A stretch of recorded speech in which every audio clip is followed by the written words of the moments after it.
kekuasaan. Kalau begitu kita harus mendesak golongan tua, terutama Bung Karno, untuk segera memproklamasikan kemerdekaan.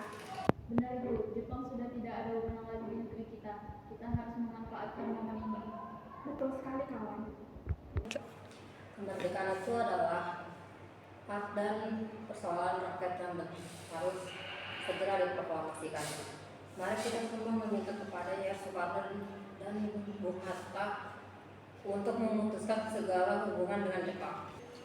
Tepat sekali. Kalau begitu, Bung Wikana dan Khairul, kalian pergi ke kediaman Soekarno untuk menyampaikan kabar ini. Saya dan yang lainnya akan memerintahkan pemuda lainnya untuk merebut kekuasaan Jepang.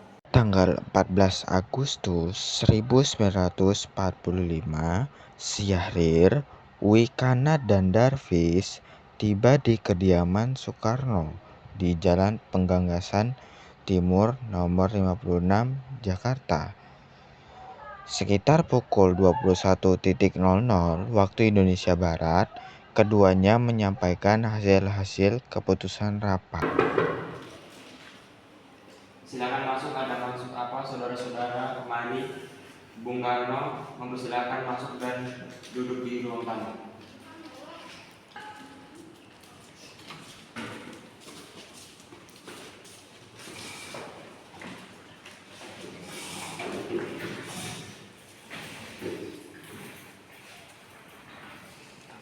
Saya mendengar berita Jepang menyerah kepada sekutu di radio BBC Online di Bandung. Maka dari itu tadi siang kami dari golongan para pemuda berkumpul mengadakan rapat dan hasilnya adalah semua pemuda setuju agar Bung Karno dan Bung Hatta segera mengusung kemerdekaan Indonesia. Kita tidak begitu saja memproklamasikan kemerdekaan, kita harus membicarakan dalam rapat PPKI. Kita tidak mungkin membicarakannya dalam rapat PPKI karena PPKI dibentuk oleh Jepang dan kemerdekaan Indonesia harus dari usaha rakyat Indonesia, bukan sumbernya negara lain.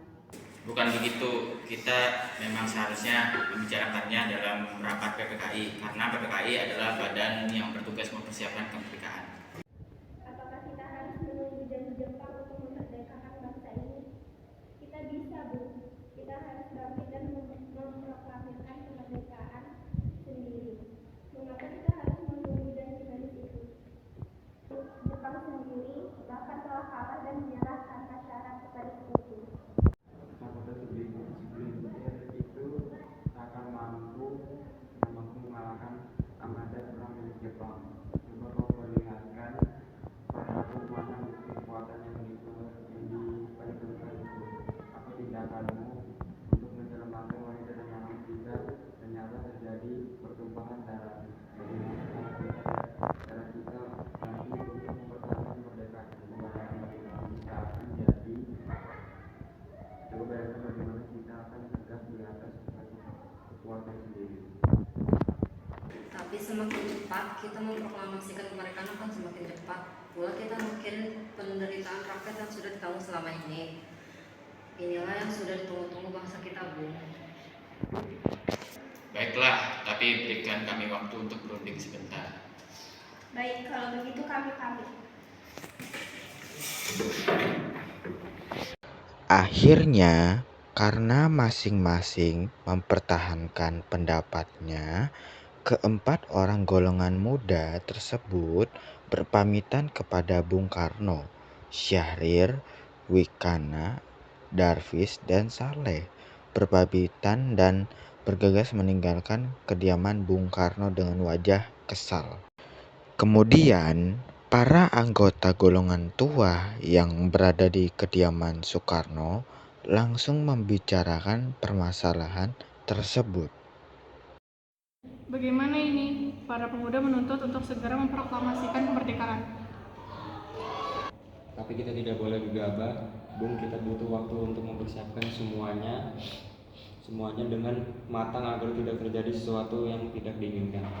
Saya setuju, menurut saya yang terpenting sekarang adalah menghadapi sekutu yang berkehendak kembali untuk berkuasa di negeri ini. Selain itu, masalah kemerdekaan, mari kita bicarakan dalam sidang PPKI 18 Agustus yang mendatang. Lalu bagaimana dengan pendapat golongan muda? Atau kita abaikan saja? Ya, Dan lagi pula mereka masih muda.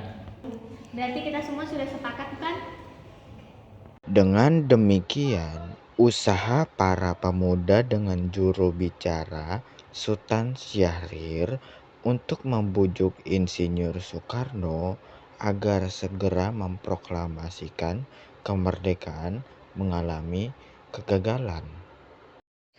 Pada tanggal 16 Agustus 1945 pada pukul 24.00 golongan muda melakukan rapat di asrama Keper, Jalan Cikini 71. Dalam rapat itu diputuskan untuk mengungsikan Soekarno dan Hatta ke Rengas Dengklok. Tujuannya adalah agar Insinyur Soekarno dan Mohatta tidak terpengaruh oleh Jepang pada pukul 04.00 pada tanggal 16 Agustus 1945. Insinyur Soekarno dan Hatta dibawa dan sekelompok pemuda menuju Rengas Dengklok. Assalamualaikum. Kenapa datang sepagi ini? Kami bermaksud membawa Soekarno untuk ikut kami ke tempat pengasingan. Tempat pengasingan apa yang saudara maksudkan? Ya, kami akan membawa kalian untuk diasingkan agar terhindar dari ancaman dan bentrok antara rakyat dan Jepang. Baiklah, kami akan ikut. Sebaiknya Ibu Fatmawati dan anak Anda ikut serta Bung untuk menjamin keselamatan mereka. Baiklah, saya akan mengajak mereka. Hilangnya Soekarno dan Mohatta secara misterius pagi itu menimbulkan kepanikan di kalangan para pemimpin di Jakarta. Peristiwa ini baru diketahui oleh Mr. Ahmad Soebardjo pada pukul 08.00 pagi. Apakah saudara tahu keberadaan Soekarno dan Bung Hatta? Maaf, saya tidak tahu, Bung. Katakanlah padaku di mana mereka sekarang dan aku akan menjamin keselamatan mereka ketika mereka telah kembali ke Jakarta. Baiklah, saya akan menunjukkan tempatnya di Rengas Dengklok. Setelah mendapat beberapa kesepakatan, diutuslah Yusuf Kunto untuk mengantar Ahmad Soebardjo dan Sudro ke Rengas Dengklok. Setelah sampai di sana, Mr. Ahmad Soebardjo akhirnya menjemput Insinyur Soekarno dan kawan-kawan.